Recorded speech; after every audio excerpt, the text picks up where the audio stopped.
Good morning, Pop Pops bees, Funny Bug bees, and woodworks. I'm gonna try to be loud enough in case it starts raining that you can still hear me.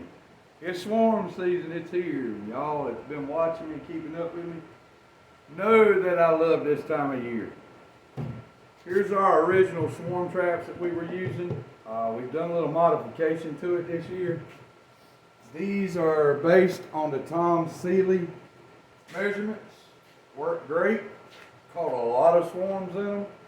Highly recommend it if this is you just getting started and want to move on. Before you move on to something cheap to build, work really good. We've had to replace the tops. The old plywood tops weren't getting it anymore. These are 3 years old, so they've done a lot of work. We expanded the hole this year, and I've also added vents to see if that helps them look more attractive. Had some issues with swarms getting real hot and a lot of bearding. Maybe that'll help with that when you go to pick them up. Not everybody's inside. You know you want everybody inside.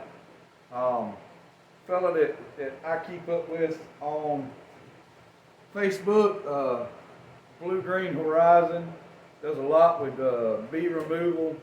Does a lot with swarms. A lot of good advice. I like the way he tries to help everybody out and make it better. That's what I try to do. I've been listening to him for years about recommending a bottom entrance, and I've been hesitant. We don't have many swarms that hang.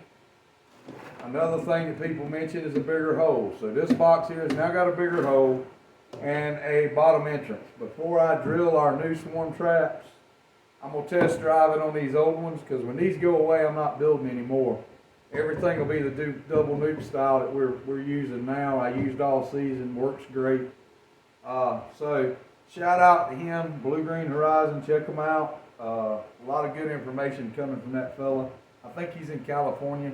He starts catching swarms a little bit before I do, but I play catch up nicely.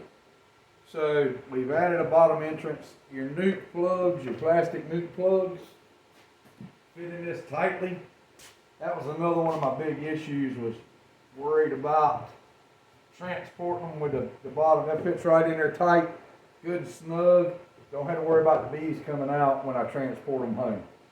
So that's some stuff that we're testing out. We tested these last year. We're actually selling these now. This thing works great. This holds 6 frames. These are 5-frame nukes.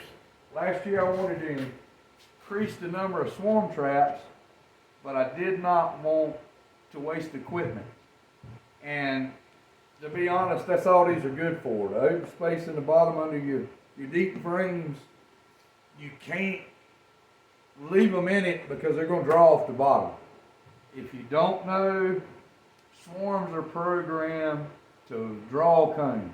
When they left the existing hive, they took half the resources with them, and they're programmed to draw comb. I love my swarms because as a beekeeper and a bee producer, I can get them to draw a tremendous amount of comb in a short time.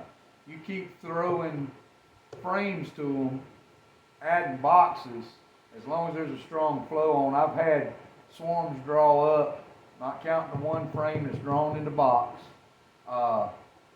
19 frames in a week and a half. That's crazy. But that's what they're programmed to do. You don't get that kind of action from your splits because your splits aren't swarms.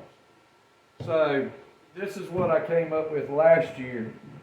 The reason why I like this is I can pull this nuke off and leave them right in it if that's all they need. I don't have to move them. I set this on the bottom board, put a top on it, leave them right there until they grow and they're ready for a 10 frame. If they're bigger than this, of course, I install them in a 10 frame. If I set this trap far off, I like to check my traps every day. We use our drone stock. I catch way away, 20 miles, 30 miles from the house. So on those traps, I can't check them every day. If they're not in a homeowner's house that will check them for me and let me know, hey, you got a swarm, come get it, I can put 10 frames in here. Now, a swarm may pass it up because it's full you know, the extra space is full of frames, that's when I'm playing on the Swarm Commander. I hope it entices them to move on in. I have caught one in that. They were probably in there a day or two, but when I picked it up, the 9 empty frames were already drawn. Had it not been in this, I'd have had a mess hanging in the bottom. So that's another reason why we went to this. I could put 10 frames in it, or I could just put 5 frames in it. 5, 6 frames, but you see how much added volume we've got just for the difference of the 2 nukes sitting on top of each other. I hadn't done the math. Somebody out there probably won't to. Somebody will probably scold me because I didn't, but I guarantee you the 60 liters, we're real close on these 2 options here. Pop-Outs Bees, Funny Boat Bees and Woodworks, please like and subscribe. We're going to go over hanging these things, loading them, getting them ready. Swarm season's coming. Check us out. We'll be catching them. Caught 82 last year and hoping to break 100 this year, so we'll see. Pop-Outs Bees, Funny Boat Bees and Woodworks, please like and subscribe. If you have any questions, don't hesitate to ask. Y'all have a good day.